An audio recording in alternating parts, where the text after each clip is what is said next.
Hello internet dwellers, welcome back to my channel. Today I will be stating my maybe unpopular opinions about K-pop fans. Yes, I will be calling y'all out. Now this is a part 3, so please check out part 1 and 2. Before we begin, can you believe that only this many of y'all are subscribed? Please subscribe, it really helps me out and it's free. Anyways, into the video. Like, I genuinely don't understand when people say that Jisoo is underrated when she is literally a part of one of the biggest acts on this planet.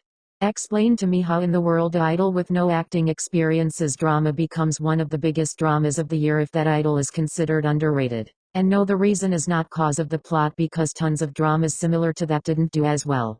I know a lot of people mean that talent-wise she is underrated, but honestly speaking, Jisoo is getting the recognition that she deserves for her singing and dancing. She isn't a top-class vocalist or dancer, so of course she won't be as talked about as Rosé and Lisa, but she gets appreciated at least.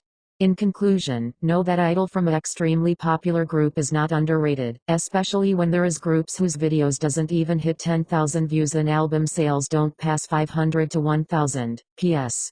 This applies to a ton of idols. I just said Jisoo cause most people know her.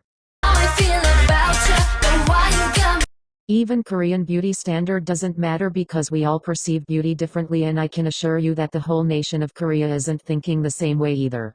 Why do people act like Korean people have a whole checklist when deciding if someone is pretty or not? Like how in the Western world we have our beauty standards, but some people may not find them attractive. So when people are talking about the prettiest idol, I'm tired of hearing, oh, but she fits the Korean beauty standard by whatever %, so she is technically prettier.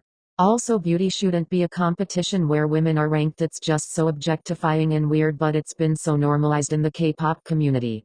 If you think someone is pretty, then good for you. There really is no need to make long videos ranking like a million people. PS. I don't know why I only used feminine pronouns, but this applies to men too. Now this really only applies to K-pop fans who act like professionals but actually don't know the first thing about dancing and performing. One thing that pisses me off as a dancer is seeing some of y'all inexperienced people talk about how someone is a bad dancer, or that they are doing too much, or that they aren't doing enough. In terms of dance, K-pop is mostly focused on dances that look complex and powerful, which is why a lot of people believe that boy groups dance better than girl groups. But to give you an example, Good Boy Gone Bad by TXT is easier than Fiesta by ITZY. But does it look that way to people who don't dance? No, it does not. Why? Because bigger, more powerful moves are more appealing to fans and often look harder, while they actually aren't any harder than a girl group's dance. Now for singing, a lot of people think that the higher they can go, then the better they are at singing, but that is not the case at all. I've only done choir for 5 years, so I can't say much really, but I would like to say that it's all about preference really. Singers tend to have different vocal color and tone. If you prefer a certain tone to the other, you will obviously think that people who sing like that are better singers because they sound better to you.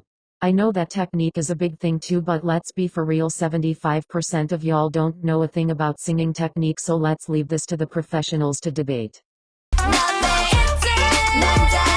Talent isn't all it takes to be a soloist. You need the presence, the aura, and the ability to fill the big stage with one person rather than 5-7 people. You don't have anyone to support you, or you don't have any breaks while it's others' parts. Notice how some all-rounders aren't as popular in their group, or that some don't shine as bright on stage despite their talent. That's because they likely don't have much presence and impact.